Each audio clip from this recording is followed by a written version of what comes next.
একজন নিঃসন্তান বিভিন্নভাবে ট্রিটমেন্ট করে তিনি সন্তানের বাবা হতে পারছেন না, এরকম অবস্থায় সন্তান লাভের জন্য আল্লাহর কাছে কি আমল করবে?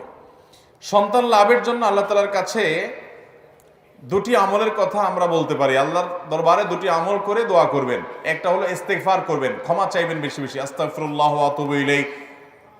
তারপরে যে আপনার সাইয়্যিদুল ইস্তেগফার, আল্লাহুম্মা আনতা রাব্বি লা ইলাহা ইল্লা আনতা, এই ইস্তেগফারগুলো বেশি বেশি আল্লাহর কাছে মাপ চাইবেন, বেশি বেশি করে, যাদের সন্তান না বেশি বেশি করে করবেন।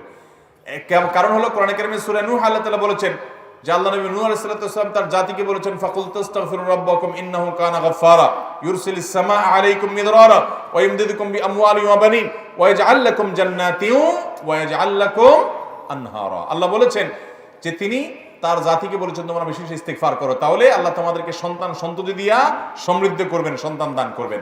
এইজন্য ইস্তেগফার করবেন এক।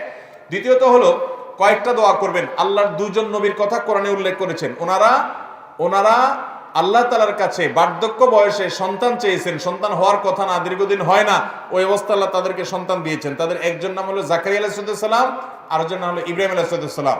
জাকারিয়া আলাইহিস সালাম দুইটা দোয়া করেছেন, কোরআনে বর্ণিত আছে, এবং এই দোয়াগুলো করার পর আল্লাহ তাআলা তাকে ইয়াহিয়া নামে একটা সন্তান দিয়েছেন। বার্ধক্যে কেউ আশাই করে না যে তার সন্তান হবে।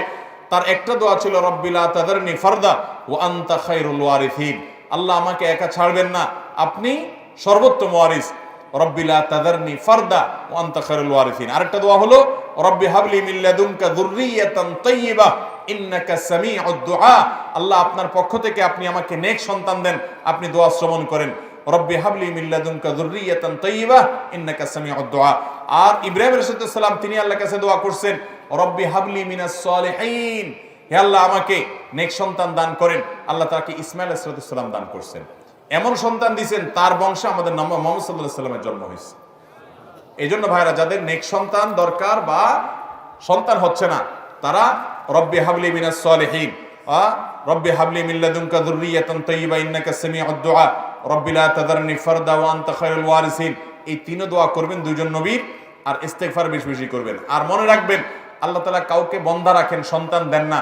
সন্তান না দিয়া আল্লাহ তাআলা কখনো আমাদের প্রতি ইহসান করতে পারেন। একজনকে সন্তান দিয়েছেন বিকলাঙ্গ, অসুস্থ, সে মাজুর অথবা অমানুষ, কুলাঙ্গার, তাহলে ওই রকম সন্তান হওয়ার চাইতে না হওয়াটা আল্লাহ রাব্বুল আলামিনের ফয়সালাকে মেনে নিতে হবে। চেষ্টা করবেন, এরপর যদি না হয় আল্লাহর ফয়সালা মেনে নিতে হবে। রেজাবিল কাজ অনেক গুরুত্বপূর্ণ একটা বিষয়। যাদের মধ্যে এই আমলটা আছে, আল্লাহ তাদেরকে নিষ্পাপ সন্তানের মতো গুনাহমুক্ত করে দেন যদি কেউ আল্লাহর ফয়সালাকে মেনে নেয়। এরপরে প্রশ্ন হলো, আমি ওয়াজ মাহফিলে ভিডিও করে থাকি, এই জন্য ছোট বক্তাদের কাছ থেকে টাকা নিয়ে থাকি, এটা কি নেওয়া জায়েজ হবে?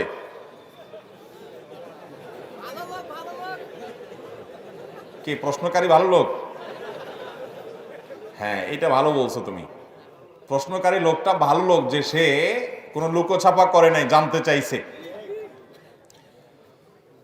ভাই, ইউটিউবারদের প্রশ্ন, হ্যাঁ, ইউটিউবাররা ছোট ছোট বক্তাদের থাকে টাকা নেয়, মানে কি? টাকা নিয়ে কি করে?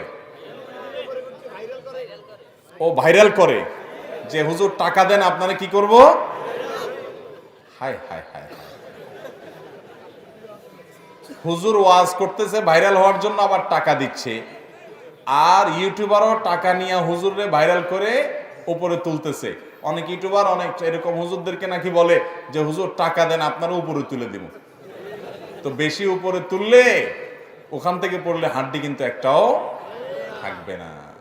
ভাইরা আমার, তো এইভাবে চটকদার থাম্বনেল দিয়ে মিথ্যা কথা লিখে, বানোয়াট করে, এটা সেটা লিখে আপনার এই সমস্ত ধান্দাবাজি করা, আর বিশেষ করে যে সমস্ত এরকম যদি কোনো হুজুর কোনো বক্তা এরকম করে, আদৌ আল্লাহ জানে এরকম কেউ করে কিনা, যদি কেউ করে তাহলে সেই হুজুরের জন্য এটা করা কখনোই কোনো অবস্থাতে একজন আলেমের শান এটা হতে পারে